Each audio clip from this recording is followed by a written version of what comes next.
Bonjour à tous, alors avant d'entamer cette série de vidéos sur le cancer et le barbecue, je voulais faire un petit disclaimer pour vous préciser deux, trois petites choses. La première chose, c'est que je n'ai plus aucune relation commerciale ou non commerciale avec aucune marque de barbecue dans le monde entier. Ok, ça c'est ce que je voulais faire pour ne plus avoir la moindre pression, la moindre retenue par rapport à ce que j'ai envie de dire, ce que je pense, etc. Donc je suis totalement neutre et objectif, sans aucune pression derrière moi.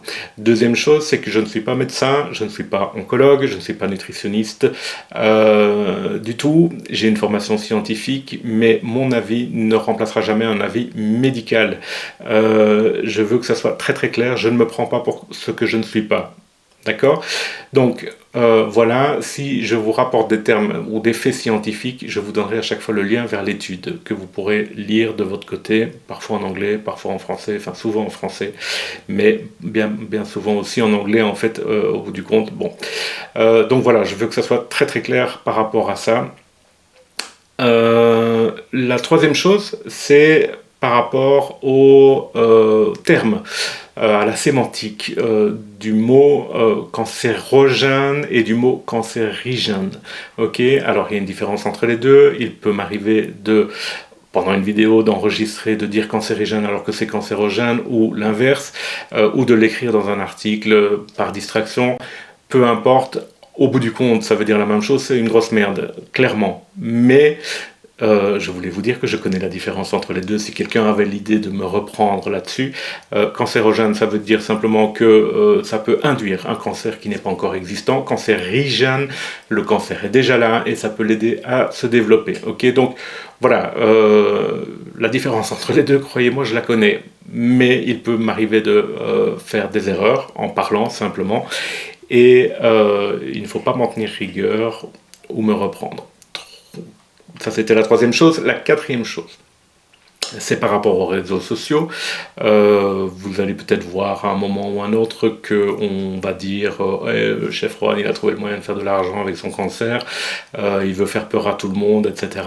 Alors, première chose, au niveau de l'argent, clairement, toute cette nouvelle série, c'est un an de travail sur mon site internet, un an de boulot, toute cette série de vidéos, d'explications, de nouvelles recettes, tout ce que j'ai fait pendant plus d'un an de boulot est entièrement gratuit.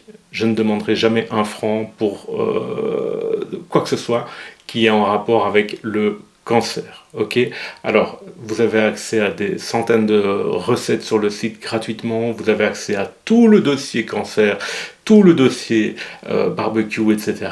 Maintenant, il y a d'autres choses sur le site internet qui sont en relation avec le barbecue, qui sont parfois plus vieilles, des masterclass, etc. Ça ne change pas.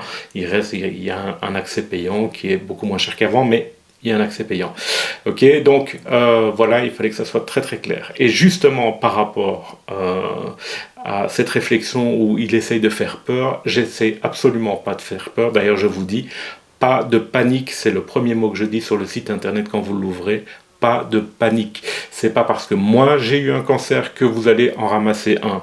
Ma vie a été totalement différente de la vôtre autour du barbecue. J'ai une expérience que sans doute personne d'autre en France n'a encore, dans le sens où ça fait plus de 30 ans que je suis derrière des barbecues, j'ai eu 5 restaurants avec parfois 2 camados ou un énorme grill à pierre de lave à l'intérieur, des fumoirs, tout ça dans des cuisines fermées où j'étais 10 heures par jour, 12 heures par jour, 15 heures par jour dans les fumées. Le week-end quand je sortais c'était pour aller faire des événements chez des gens avec des offsets. Voilà, ça les quantités de viande qu'on a pu griller, je parle de plus de 10 000 hamburgers par an, je parle de centaines de tonnes de pulled pork. On achetait nos viandes directement à l'abattoir parce qu'aucun boucher n'avait les capacités de nous fournir ce dont on avait besoin. Des milliers de trains de ribs par an. Bref, je vous passe les poulets, les entrecôtes grillées, enfin bon, bref. Bref, c'est énorme ce que j'ai pu faire pendant toutes ces années derrière un barbecue. Je crois que personne aujourd'hui ne peut dire en France « Ah oui, bah moi c'est la même chose ». Non, ok. Ceci dit, en plus de tout ça, pour vraiment vous rassurer, je fumais des cigarettes, pas tout le temps parce que j'ai eu une grosse période sans fumer, mais j'ai fumé.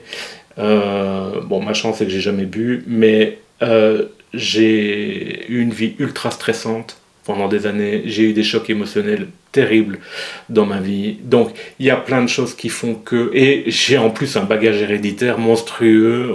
Toute ma famille est passée par un cancer et en est morte. Donc, je veux dire, il n'y a pas de relation possible entre moi et vous. Entre vous et moi, pardon. Mais il n'y a pas de relation possible entre mon cancer et voilà. Les chiffres sont ce qu'ils sont. Malheureusement, il y a plein de choses que je vais vous apprendre et je voudrais vraiment que vous soyez conscient de ça. Je ne fais que vous donner des coups de main pour continuer à faire du barbecue, parce que même moi je continue, mais le faire de manière un peu plus consciente. Voilà. Éviter les problèmes, simplement. Ok, pour vous, pour vos enfants, pour votre famille et tout le monde en France, en Belgique, dans le monde entier. Tout le monde est touché de près ou de loin par le cancer. Que ça soit des intestins, que ça soit de l'estomac, de la gorge, des poumons, enfin bon bref, il y en a plus qu'assez des cancers que pour... tout le monde est touché par ça.